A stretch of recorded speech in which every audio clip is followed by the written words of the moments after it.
Oke, sudah direkam. Oh, udah direkam nih? Udah Nih mulai? udah Dok. Udah Oh. ya, udah. Iya dong direkam. By the way, aku belum nyiapin loh. Ini disangka kita masih bercanda bincang-bincang. Enggak lah, udah santai aja Dok. Dirimu kan udah biasa, ya kan? Jadi aku mau ucapin sebelumnya selamat malam buat teman-teman semua yang nantinya bakal melihat channel YouTube aku.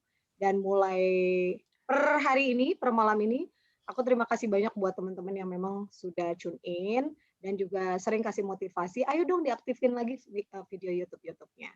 Dan untuk perdana kali ini nggak tahu kenapa, aku random kepikir pingin banget wawancara dokter ini udah lama dan beliau itu alumni sebetulnya kelas aku, cuma diam-diam saya sering stalking IG-nya. Gitu, tiba-tiba saya jadi fans baru dokter ini. Waduh. Apakah dengan dokter ini? Karena tiba-tiba ketika saya stalking ada beberapa hal yang menurut saya menarik. Artinya ketika ngomong profesi, beliau juga cukup walk the talk karena wah mulai plan based nih dan lain sebagainya. Itu cukup memotivasi saya teman-teman untuk kita bicara soal bukan cuma kesehatan sebetulnya, tapi bagaimana memang memaintain badan kita sendiri untuk hidup yang lebih baik, bukan cuma sehat aja, tapi hidup yang lebih baik. Oke, Dokter Nyoman, terima kasih banyak. Halo, selamat malam. Selamat Selamat malam malam semuanya. juga. By the way, ini sangka aku ini masih ngobrol-ngobrol biasa. Ternyata sudah live langsung ya, langsung record langsung. Belum ada persiapan apa-apa sih, tapi Nggak apa-apa kita kan. ngalir begitu aja. Yes, benar-benar. Oke. Kadang-kadang kalau misalkan dipersiapkan yang gimana-gimana juga dok, ujung-ujungnya malah nanti kok awkward ya ngomong Iya. sama dokter ini, ya kan? Iya, iya, iya, Gitu. iya. Tapi memang bukan tanpa alasan teman-teman seperti yang tadi aku bilang juga, kalau misalkan aku ngajak dokter Nyoman untuk ngobrol-ngobrol di kali ini, obrolannya topiknya adalah sehat lo, aset lo. Iya, Itu mungkin orang semuanya setuju. iya. Cuma pada akhirnya, kenapa kita lemah semua letoy di komitmen? Yes, yes. Apapun yang udah kita tahu segambreng-gambreng cara hidup sehat lah segala macam, tapi kadang-kadang kita lemah di komitmen. Nah, sebetulnya yang aku pengen tanya bukan sekedar karena dokter Nyoman ini adalah seorang dokter, tapi lebih kepada ternyata beliau juga punya lifestyle sendiri dan itu diterapin bareng-bareng lagi sama partner, sama istrinya EKE. Ya, Bener ya dok ya? betul, Plan betul. base ya. Dan itu kan jadi kayak momentum motivasi banget kalau, ih kamu lagi bolong ya atau apa ya. Nah itu kayaknya menarik banget kan, tapi tidak semua seberuntung dokter Nyoman yang bisa beriringan berjalan kalau udah punya Dengan partner nih ya pasangan sama-sama ya. plan. Bener, sama pasangan itu nggak gampang. Ya kayak aku aja mungkin suamiku nggak suka lari gitu kan, kalau aku sukanya running kalau dia cuma silat, tapi nggak apa-apa yang penting berolahraga, karena masing-masing berbeda-beda juga. Nah Dok, Ya. kalau ngomong sehat, yang dikatakan sehat itu yang kayak gimana sih Dok sebenarnya Dok? Oke, kalau definisi sehat sebenarnya menurut dunia medis ya, sehat Mhm, itu tidak hanya sehat jasmani, tapi sehat mhm. rohani juga. Jadi kayak ada yang mengatakan kalau kita sehat jasmani saja, tetapi sehat rohani, nanti lama-lama kita akan terbawa untuk sehat fisiknya pun terganggu gitu. Oh, Kebanyakan ada pasien-pasien saya yang datang itu fokus hanya dengan obat. Maksudnya oh, gini, dok saya keluhannya ini, apa ya obat terbaik? Rata-rata ngomong gitu. mhm, Dok saya sudah minum obat A, B, C, D, tapi sebenarnya mereka tuh kadang lupa penyebabnya penyakit tersebut apa, gitu. mmm, Makanya saya kebanyakan ngobrol dengan pasien-pasien saya tersebut, "Ibu jangan fokus pada obat, tapi pada lifestyle." Nah, that's point. penyebabnya apa? Karena kalau obat-obat terus, tentu lifestyle tidak berubah, akan berulang terus. Mhm, Sembuh, sakit lagi, sembuh, sakit lagi. Ibu cari tahu penyebabnya apa. Penyebab itu biasanya bisa dari faktor makanan, gaya hidup mmm, lain. Seperti itu. Jadi definisi sehat adalah bagaimana cara kita bukan hanya sehat secara fisik, tetapi sehat secara lifestyle juga. Menurut mmm. saya sih itu. Oke. Nah, ini kalau misalkan tadi ngomong lifestyle gitu ya, Dok, berarti memang apalagi dokter juga tadi sempat singgung-singgung soal rohani. Ya, Kan sepengetahuan awamku dan aku sebagai jurnalis nih, Dok, kadang-kadang asumsi persepsi di tengah-tengah masyarakat dokter tuh paling seneng untuk rekomendasi obat-obatan karena Mmm. gitu dan lain sebagainya. Kalau ke dokter ini banyak banget ya obatnya. Jadi sekarang dokter-dokter yang sifatnya lebih kepada menyarankan lifestyle dan kemudian bahkan sampai ke tentang bagaimana mengubah mindset, itu kayaknya jadi common dan lebih menenangkan gitu loh, Dok. Ya. Nah, kemudian yang kita juga pengen pengen tahu banget gitu ya, Dok, kalau misalkan soal soal kita ngomong soal kesehatan, gimana kita tahu takarannya bahwa tubuh kita ini sehat? Apakah karena gini, definisinya kadang, "Gue lagi nggak sakit, berarti itu gue sehat." Nah, apakah sebatas itu kan, gue nggak flu, gue nggak kenapa-napa, ya itu gue sehat, Ya. gitu. Tapi kan kita sebenarnya kalau nggak entah apa mungkin mesti kayak check up dan lain sebagainya, and then kita tahu bahwa kita benar-benar sehat. Nah, gimana Dok untuk tahu benar bahwa definisi sehat itu emang kita punya? Gitu. Oke. Dalam dunia medis memang ada namanya, general check up ya, yang biasanya Mmm, dilakukan 6 bulan, apalagi sudah usia-usia tertentu ya. Jadi sebenarnya definisi usia berapa sehat sih Dok mestinya Dok start bahwa kita tuh kayaknya perlu rajin medical check up gitu? sebenarnya kalau sudah di angka 20 ke atas itu penting Oh my god, untuk berarti sebenarnya sebenarnya penting untuk di sini ada perusahaan. adekku, jangan tertawa Anda ya. Jadi mereka akan melihat bagaimana, si staf kita ini perusahaan biasanya melakukan hal tersebut untuk memantau si staf tersebut atau pekerja tersebut, sehat atau tidak dan bisa mengoptimal atau tidak. Biasanya sih itu. Tapi sebenarnya kalau definisi sehat, apakah kita sedang sehat atau tidak, memang itu agak sulit ya untuk ditakar. Mmm, Orang merasa sehat, ternyata tiba-tiba begitu makan pedas sedikit langsung mah, atau enggak sedikit saja telat makan langsung mah. Nah, sebenarnya mah seperti ini, penyakit itu, mah itu ya, sebenarnya tidak bisa disebabkan hanya sekali makan pedas, atau enggak kemarin saya telat makan Dok, jadinya mah, atau kemarin saya habis makan pedas atau berlemak berminyak tiba-tiba mah. Enggak, sebenarnya enggak sesimpel itu. Tapi lebih karena dia tuh akumulasi bertahun-tahun dengan pola makan yang salah, sehingga menyebabkan si lambungnya tersebut sensitif. Jadi begitu dia mulai sedikit aja makan pedas karena sudah sensitif, jadilah penyakit tersebut. Jadi itu kalau jadi ditanya, akumulasi Dok? ya Yang akumulasi. udah mungkin kita sebelum-sebelumnya tuh nggak ngerasa atau kita denial gitu loh. Ya, Ah, udah ini betul. nggak apa-apa gitu ya? Makanya kebanyakan dulu saya nggak apa-apa kok Dok makan seperti ini nggak ada Heeh masalah. Tapi kok heeh. sekarang sedikit aja langsung kena ya? Ya karena sudah terpapar terus-menerus tubuh kita tersebut. Sudah Ah, terpapar terus-menerus sehingga terjadilah sensitivitas berlebih terhadap penyebab tersebut. Jadi kalau ditanya, saya sehat atau enggak? Iya kalau mau ngecek keseluruhan bisa sih, tapi kan itu sangat-sangat biaya mahal dan pengecekannya bermacam-macam. mhm. Jadi kalau saya untuk sehat adalah pertama fisik kita memang tidak merasakan gejala apapun, bugar, dan secara mental kita tidak khawatir terhadap apapun. Ini agak melenceng sih dari medis ya, tapi menurut saya sih sehat sehat secara fisik dan secara mental tuh seperti itu. Kadang ada orang yang sehat secara fisik, olahraga terus, badannya bagus, tapi pikirannya selalu kemana-mana, tidak bisa tidur malam, dan lain-lain, stres. Sementara sehat itu tidak bisa cuma satu faktor, jasmani saja, tetapi harus rohaninya juga. Mmm, Jadi gini seperti nih ya kalau ngobrol sama dokter yang kuat spiritualnya itu. juga nih. Karena karena akhirnya kita jadi berpikir, nah pantes ya Dok, ada satu kalau kami di muslim itu katanya ada satu perkataan dari entah itu leluhur ataupun nabi kami ya, Nabi Muhammad itu dikatakan hati yang gembira katanya adalah obat, Ya, gitu. Ya kan?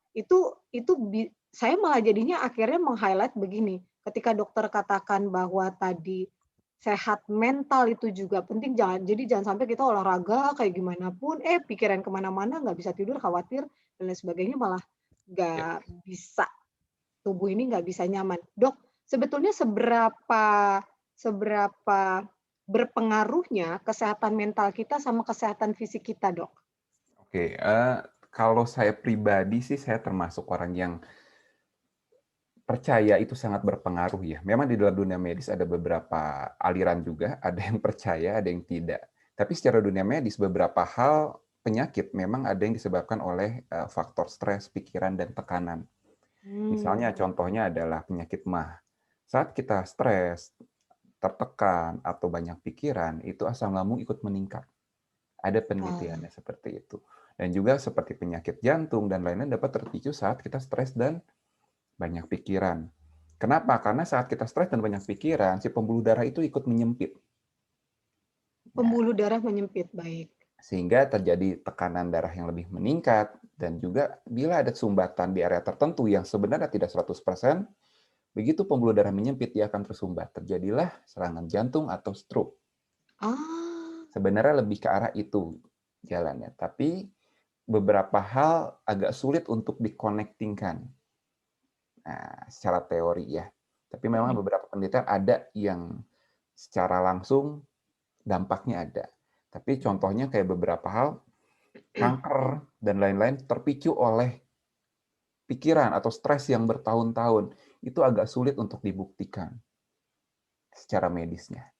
Begitu. mm, Tapi mm. kalau saya pribadi, menurut saya, bila kita stres, pikiran kita apa namanya terlalu banyak paparan emosi negatif, itu tentu akan merangsang hormon dan metabolisme kita akan terganggu. Sehingga bila terakumulasi, tentunya akan membuat sebuah efek terhadap tubuh kita, yaitu efek negatif juga. Kalau saya pribadi seperti itu sih, menerangkan kepada pasien yang awam Hmm, tentang hmm. hubungan antara pikiran dan kesehatan. Pantes ya dok, misalkan gini contoh, aku punya orang tua, terutama mama. Jadi kalau dia memang basicnya dari muda, beliau ini punya asma. Jadi aku perhatikan, setiap kali ada sesuatu yang kurang mengenakan barangkali entah itu berita atau apapun, itu mama langsung duduk. Mm-mm. Kemudian dia nampak susah sekali untuk bernafas. Ya, Itu barangkali kayak misalkan ketika misalkan ngomong di depan publik, kan takut juga tuh khawatir, terus nervous perut ya. mules, gitu ya? Iya, jadi itu efek respon dari tubuh sebenarnya gitu. Tapi kalau ada beberapa orang misalnya yang punya riwayat asma, mungkin itu akan terpicu menjadi pemicu dari asma. Jadi ada dua. Dalam penyakit itu ada Oh, pencetus dan penyebab. Faktor resiko dan pencetus. coba Faktor resiko, dijelasinnya gimana tuh, Dok? faktor resiko adalah suatu hal yang terakumulasi, satu hal Mhm, riwayat yang lalu terakumulasi sehingga dapat menyebabkan penyakit tersebut. mhm. Misalnya, orang yang punya serangan jantung, faktor resikonya adalah kurang olahraga, banyak makanan Mmm. berlemak berminyak, ya, rokok, dan lain-lain. Sedangkan pencetus itu adalah sesuatu yang kita langsung terjadi. Oh, untuk oke, oke, oke. Dan Contohnya ini kalau berlaku untuk semua, misalkan beberapa kayak stroke penyakit. jantung dan lain sebagainya gitu ya, Nah, Dok? ya, Oke, penyakit. heeh. Kalau pencetus itu adalah misalnya seorang punya penyakit jantung, dia Mhm. pembuluh darahnya tuh menyempit 50%. Dia tidak akan terasa apa-apa. Tapi begitu ada faktor pencetus, dia mulai terasa. Contohnya olahraga berat. Saat 50% olahraga berat tentu akan menyempit pembuluh darah. Pembuluh darah itu menyempit sehingga akan tertutup semua, barulah terjadi serangan jantung. Jadi harus dibedakan faktor pencetus dan faktor resiko. Resiko. Nah, mungkin kalau ibunda dari Mbak Riri, Mhm. itu pencetusnya adalah tegang atau apa Khawatir namanya, berlebih gitu? khawatir berlebih, sehingga akan asmanya langsung kambuh, pencetusnya tersebut. Jadi harus hindari pencetus kalau sudah punya penyakit, contohnya adalah Tertentu? bawaan tertentu. Kalau Ah, asma ini kan penyakit bawaan ya, iya, iya. agak tidak, kita tidak bisa menghindarin karena itu sudah dari pattern genetiknya seperti Oh itu. gitu, Dok, ya? Ya, jadi itu bisa diturunkan juga. Jadi kalau asma tersebut ada pencetusnya, dia Mhm. akan muncul. Makanya kita harus hindarin pencetus gitu. Mmm, oke, oke, oke. Nah, kalau misalkan seperti tadi dokter sudah bilang gitu ya, kalau ngomong do and don'ts gimana caranya kita biar sehat, Ya, itu sebetulnya mungkin orang akan jawab, "Ya iya lo olahraga, lo jaga makan dan lain sebagainya." Tapi banyakan mungkin tidak komitmen. Tapi mungkin dokter sendiri punya satu satu pesan, sebetulnya apa sih memang do and don'ts yang perlu kita lakukan, paling tidak bukan untuk sekedar bahwa kita sehat, tapi sehat itu sendiri. Karena kan kalau untuk Biasanya orang sekarang diet keren, lama-kelamaan pudar, dietnya ambyar lagi. Jadi mau balik lagi badannya kayak yoyo, kadang langsing, balik lagi ke semula. Nah kayak gitu-gitu. Bagaimana memaintain sehat itu, Dok? Kira-kira dalam dalam persepsi dokter tuh apa yang memang perlu kita lakukan dan nggak kita lakukan? Ya, jadi kalau orang sehat dan orang sakit sebenarnya agak sulit ya untuk kalau orang sehat tersebut merasakan benefit sehat. Contohnya begini, saya sedang sehat, tapi saya tidak melihat bahwa diri saya memiliki benefit tertentu. Beda dengan orang sakit. Seorang sakit melihat orang sehat seperti ada mahkota di kepalanya bahwa, wah saya pengen seperti itu. Mhm. Karena ini sangat berbeda fase. Nah, bagaimana cara orang sehat tersebut yang sedang tidak merasakan fase kenikmatan sehat, karena dia tidak berada di fase sakit, untuk bisa komitmen. Itu butuh alasan yang kuat. Kalau saya pribadi sih alasan saya adalah untuk menjadi sehat terus-menerus, adalah saya ingin menikmati hidup saya ke depan. Kita nggak mau dong kita masuk masa muda kita capek untuk mencari apa namanya rezeki, tapi udah tuanya kita boro-boro menikmatin yang ada banyak penyakit, bolak-balik rumah sakit dan lain-lain. Nah, itulah alasan saya kenapa saya ingin maintenance karena suatu saat saya ingin punya fase di mana saya pensiun di umur segitu, tinggal saya nikmatin tanpa khawatir dengan kesehatan. Big Jadi why-nya dulu lah berarti ya, ditemukan. Kenapa mulainya dulu. faktor iya, why-nya yang terkuat, alasan kenapa kita perlu memaintain sehat kita.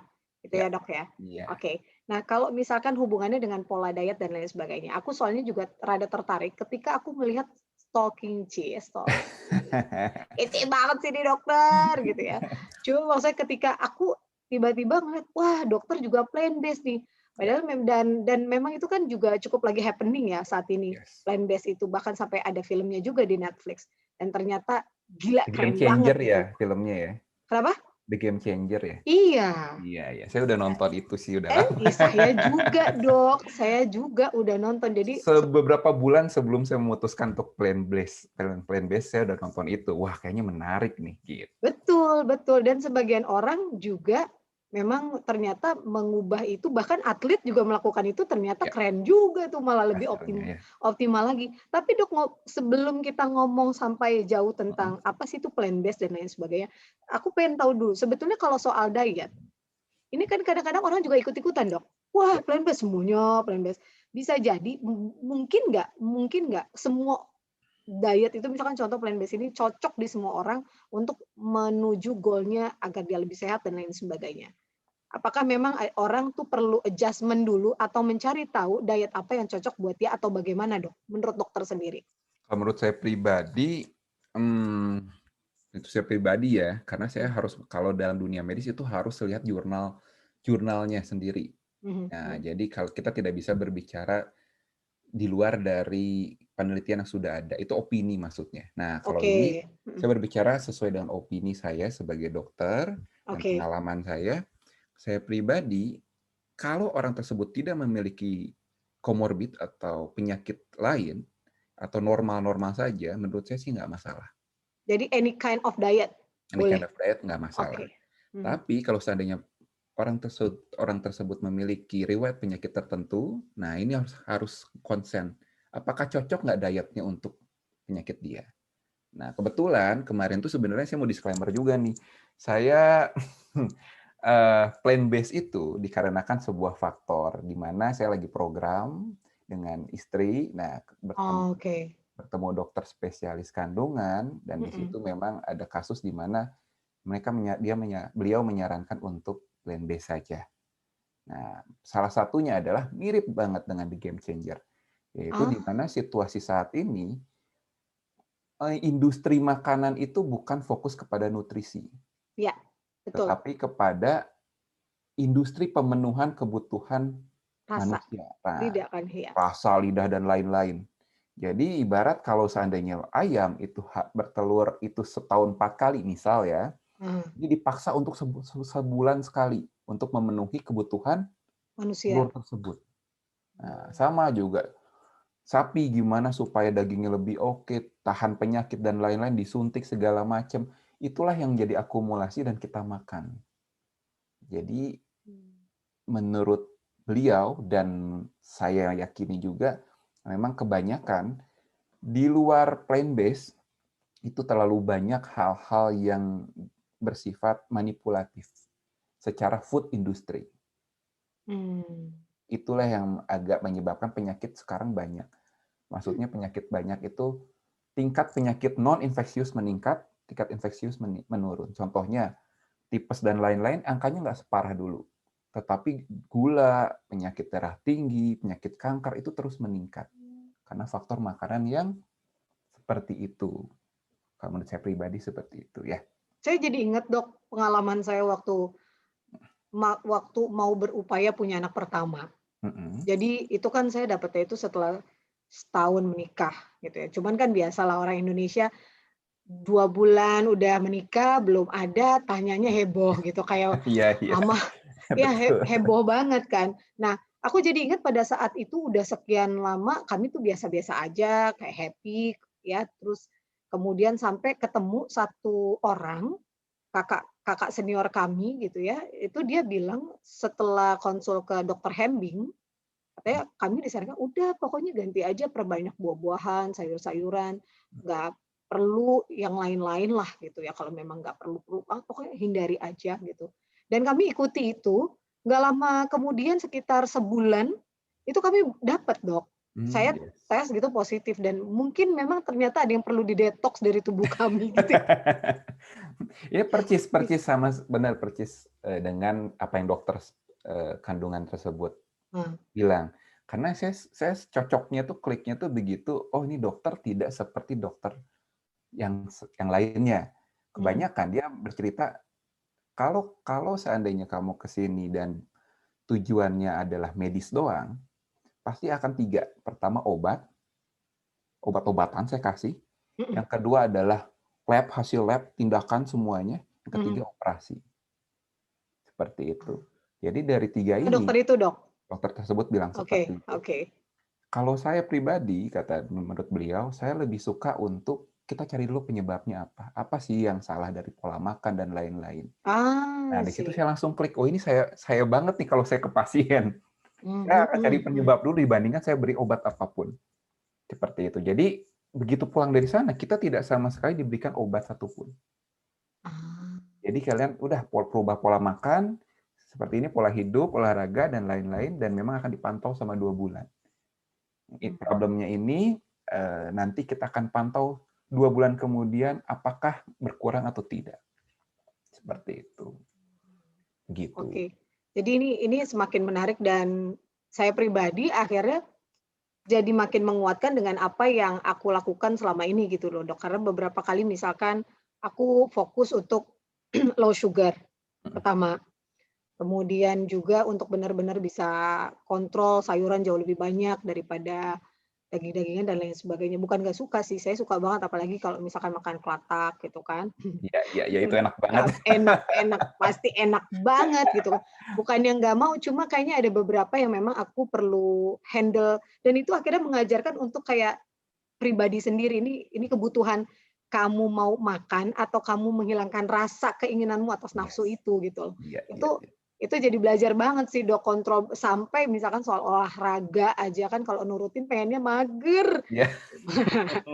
Kayak Iya, iya, kayak benar benar. bener, kayak gitu dan aku makanya bersyukur pengen dari awal-awal tuh passionate banget pengen ngomong sama dokter Nyoman tuh itu gitu, karena ada beberapa dokter yang barangkali kan sebenarnya aku juga kenalan dokter banyak, Ya. cuma kenapa ini yang klik gitu ya, karena ternyata, oh plan base itu dan ternyata kalau dokter untuk program, aku pernah melakukan itu Dok, and Ah, ya iya. Tuhan kasih izin berhasil gitu, karena akhirnya kami berdua tuh mikir, "Oh emang kita kayaknya perlu detoks nih," gitu loh, kita perlu bener-bener melakukan detoksifikasi buat diri kami dan itu ternyata Tuhan kasih izin berhasil juga. Nah, kalau ngomong soal balik lagi diet, kalaupun sebetulnya misalkan nggak ada tujuan purpose tertentu kita mau melakukan plan base itu, apakah memang baiknya tuh kita konsul dulu Ya. atau kita ikut-ikutan? Karena kan juga sekarang influencer banyak yang jadi langsing gitu ya, Dok. Ikutin ini, terus ada yang ikut. Tiba-tiba ada temanku yang cek darah tahu-tahu itu Dok, lemes mulu. Terus apa hubungannya saya kurang kurang tahu detail. Itu gula darah atau apa gitu agak rendah jadinya. karena tiba-tiba langsung ekstrim no karbo, Wah, langsung mau karbo ya? Mhm, gitu.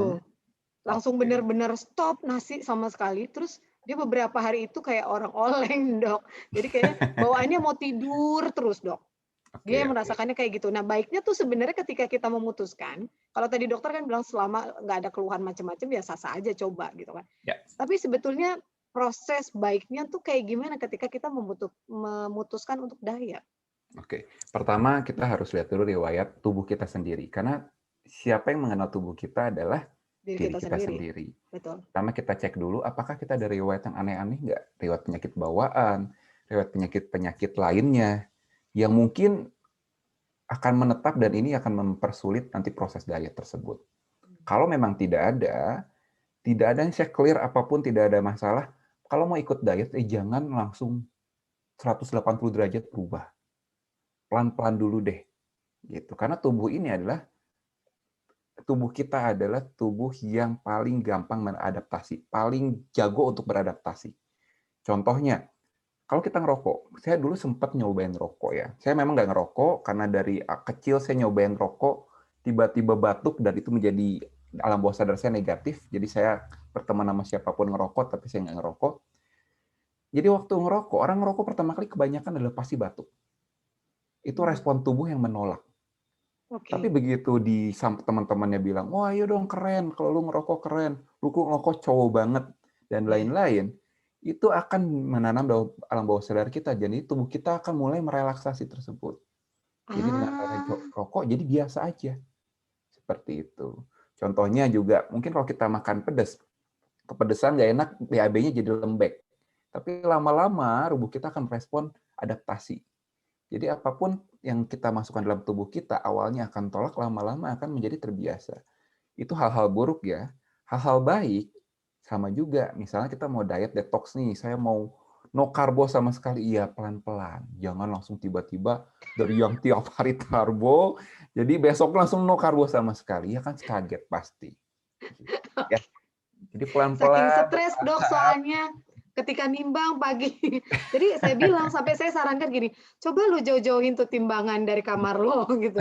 Buang kek kemana kek, karena sebetulnya kalau saya pengalaman pribadi, ketika ada timbangan itu kan jadinya mau nimbang terus. Tapi akhirnya sekarang saya cuma enjoy dengan apa yang saya lakukan, misalkan olahraga ya sudah, maksudnya kalaupun turun itu adalah bonus, tapi ya. fokusnya sebetulnya adalah bagaimana kita mengoptimalkan sehat aja sih, itu aja untuk memastikan itu. Yes, yes, setuju. Nah, Nah, untuk yang diet, ini heeh, ini sih apa namanya masukan, jangan fokus pada timbangan. oke. Kenapa? Karena kita tuh kalau diet, misalnya kita olahraga teratur, makan dan lain-lain dijaga, timbangan nggak turun-turun bisa, tapi dari body kita mulai berubah. Oh Karena gitu, Dok?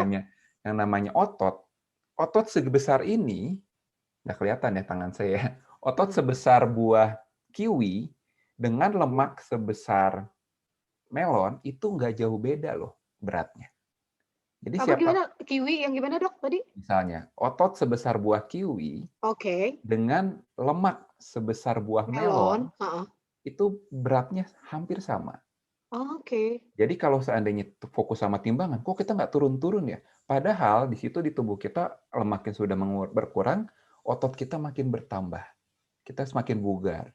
Seperti Oh. itu. Jadi jangan terlalu fokus sama timbangan, tapi fokus pada gimana eh, feeling kita terhadap body kita sendiri. Seperti itu. Mhm. Mungkin ke depan akan jadi mulai turun ya, tapi untuk awal saat masa otot kita bertambah, ya nggak akan jauh beda timbangannya. Ini jadi besok saya sarankan buat sekeliling saya terutama perempuan-perempuan tuh, Dok. Karena ada beberapa teman jadi stres. Saya tanya, "Emang lu udah berapa lama nge-gym kalau cuma baru sebulan, 2 bulan?" Hello gitu. Terus ditambah juga kan itu memang menyangkut pola makan juga. Ya, Artinya itu perlu selaras dalam dalam awam saya ya, Dok, ketika saya belajar dengan beberapa orang itu perlu selaras. Udah keluar kalori, dimasukin kalorinya jangan banyak-banyak katanya gitu. Nah, jadi perlu yes. seimbang seperti itu. Dok, sebelum kita selesai, kira-kira dokter punya pesan nggak, terutama di masa-masa pandemi kayak gini ya, Dok? Itu Ya. kan juga akhirnya jadi concern banget. Dan ditambah sebelum kita nanti benar-benar berakhir gini, Dok, yang saya tanyakan. Akhir-akhir ini aku lihat juga di sekelilingku itu over ketakutan ya, dan akhirnya jadi banyak mengkonsumsi macam-macam vitamin. Nah ini Dok, ya aku juga mau mau tanya, sebetulnya aku nggak berani ngomong karena itu kan masing-masing orang ya percaya, cuma Ya. kok kayaknya jadi bermacam-macam vitamin tuh masuk, Mhm. tapi kekhawatirannya nggak hilang-hilang, bukannya imunnya jadi turun ya? Akhirnya aku awamnya gitu aja Dok, cuma Ya. maksudnya yang baiknya itu kayak gimana ya? Karena ketakutan-ketakutan dengan pandemi itu, gimana Dok? Oke, kalau untuk vitamin, sebenarnya vitamin tersebut bisa tidak dibutuhkan tubuh, asalkan makanan kita benar-benar Tercukupi. tercukupi. Jadi vitamin dan suplemen dan apapun itu, boleh kita tambahkan bila kita merasa kekurangan. Kayaknya saya nggak cukup deh. Saya kurang makan sayur, saya mungkin makan sayur cuma 1 kali sehari, dan lain-lain. Jadi pertama, seperti pelajaran SD, ini kebanyakan nih, pasien-pasien saya kembali ke pelajaran SD. 4 sehat 5 sempurna. Sudahkah melakukan 4 sehat 5 sempurna? Bila belum, atau nggak sempat, atau apapun, ya boleh mengkonsumsi vitamin, tapi jangan berlebihan. Dan sesuai dengan takarannya. Kadang dosis-dosis vitamin, vitamin C 1000 mg terus tiap hari, itu sebenarnya Oh, kalau dilihat ya, persenan yang dibutuhkan tubuh kita cuma 50 mg. Tapi ini 1000 oh, mg digunakan untuk apa? Nah, ada beberapa kasus tertentu memang penting digunakan.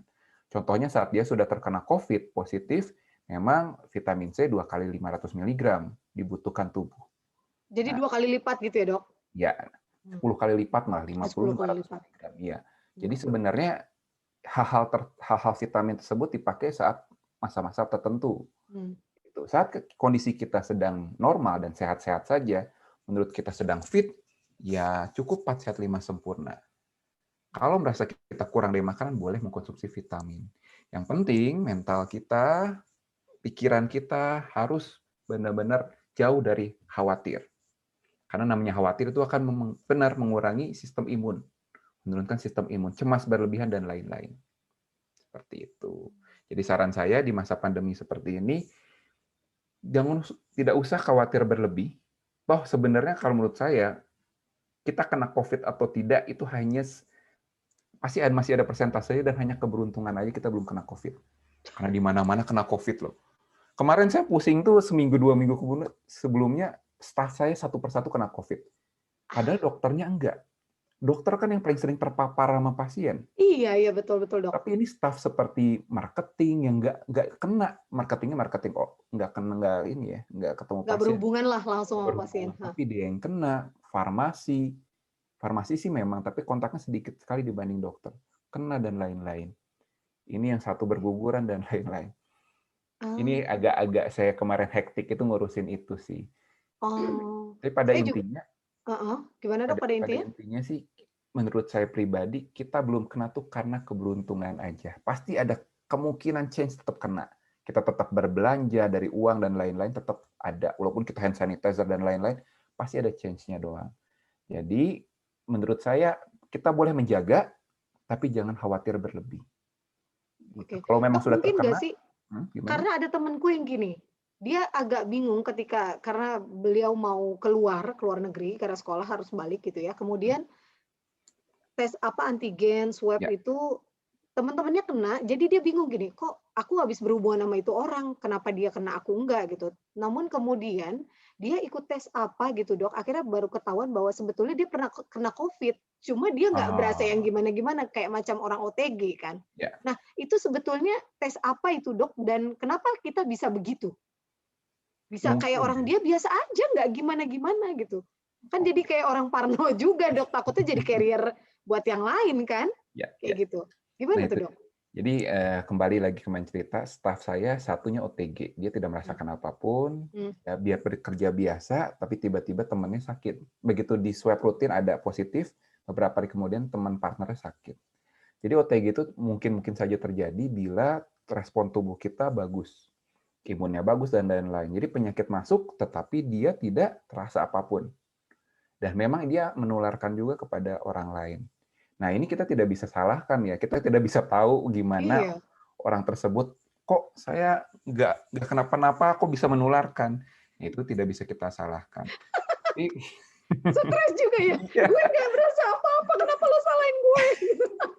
makanya Iya iya. makanya jadi tes apa? Nah, mungkin kalau antigen itu biasanya yang masa awal-awal. Heeh. Memang itu akan terdeteksi. Kemungkinan itu tes antibodi sih. Antibodi itu bakal kelihatan IgG dan IgM. Iya Antibodi iya iya, masa kayaknya gitu deh, lampau kayak gitu. dan apa namanya? Antibodi masa saat ini. Mungkin itu yang Mhm. kelihatan. Biasanya kalau udah di akhir-akhir fase nih, di mana dia sudah sembuh dan tidak menularkan, IgG-nya yang positif. Seperti Oh. itu. Oke oke oke oke. Jadi semakin tahu nih saya. Jadi besok-besok saya wawancara makin paham dari penjelasan dokter gitu ya. Karena semakin ke sini tugas wawancara saya bingung, Dok. Kok gue wawancaranya jadi Satgas Covid terus atau sama dokter terus karena pekerjaan saya jurnalis dan wawancara. Itu yang membuat saya bilang, "Oh ya mungkin lagi pandemi kali ya. Nanti pandemi hilang wawancaranya politikus Berarti lagi," gitu. yes. Oke, Dok, sebelum kita ini berakhir, dokter punya saran or any comment or suggestion buat teman-teman yang ngelihat sesi kita di malam hari ini, Dok, untuk ya entah itu buat jaga benar-benar kesehatan kita, and then terutama sebetulnya kalau tadi aku highlight adalah yang terpenting ketika dokter berkali-kali menyebut bahwa mental itu juga penting, sehat, dan itu juga punya relevansi berkontribusi terhadap kesehatan kita secara fisik. Mungkin dokter ada saran, silakan, Dok. Oke, kalau dari saya pribadi dan saya anut sekarang adalah apa yang kita tanam itu yang akan kita tuai. Sesimpel itu. Tapi kebanyakan orang akan bertanya, "Dok, ada tuh tetangga saya umurnya 100 tahun dia masih ngerokok tapi belum meninggal. Oke oke. Dok, ada tuh ini kasus A yang nggak pernah olahraga, diem terus makan gendut dan lain-lain tapi meninggalnya lama. Ada teman saya yang olahraga tapi meninggalnya cepat." Nah, saya punya cerita filosofi sendiri sih bagus. Kalau kita tanam mangga, pasti yang tumbuh Mangga, 80% adalah mangga. Bisa nggak dia tumbuh durian? atas Bisa. kuasa Tuhan kali ya, Dok, gitu. Bisa, mungkin aja secara ilmiah ya. Mungkin Oke, aja tiba-tiba ada tetangga dia yang lagi habis makan biji durian terus ngelempar ke kita. Tapi mmm, kan itu bukan sesuatu yang kita bisa apa yang bisa kontrol, kita kontrol, iya, ya. Terus bisa nggak tiba-tiba mangganya tidak berbuah? Tiba-tiba pohonnya mati sebelum bertumbuh? Bisa saja, tapi itu sesuatu yang tidak bisa kontrol. iya, Tetapi 80% kalau kita nanam mangga, pasti yang akan tumbuh mangga. Dibanding kita fokus ke 20%, kita fokus ke 80% tersebut. Kita pelan-pelan nabung buat kesehatan masa depan kita. Percuma, nggak peduli orang mau bicara apapun di luar sana, yang penting kita fokus ke 80%. Itu aja. mantap jaya. Jadi teman-teman memang pesan-pesan yang kayak begini tuh kadang-kadang dan kata-kata kayak tadi kan datang seringkali juga menghampiri barangkali setiap kita pernah mengalami. "Ngapain sih lu juga ngerokok sama aja, toh gue baik-baik aja sampai sekarang," dan lain sebagainya. Tapi ternyata betul kata dokter, kita perlu melakukan apa yang kita bisa kontrol. Yang tidak bisa kita kontrol sudah biarkanlah saja gitu. Ya. Oke dokter, thank you banget Dokter Nyoman sudah Sama-sama. mau di waktunya di hari Minggu Dan dadakan loh ganggu-ganggu. ini. Saya masih pakai baju kaos oblong. Kirain Tapi masih nggak tugas cuman ya dok? ngobrol. Kenapa? Nggak lagi tugas atau gimana? Enggak sih, lagi biasa ngerjain laporan-laporan, lihat-lihat laporan Ah, orang. oke. Sip, sekali lagi thank you banget dokter udah mau Riri ganggu. Dan pokoknya kita Sama-sama. berharap semuanya dari kita, dokter juga dan keluarga sehat-sehat ya dok. Ya, Thank you banget dok sama-sama. sudah mau Oke, ngobrol. Sampai jumpa lagi dok. sampai jumpa. Day. Bye. Thank you. Bye.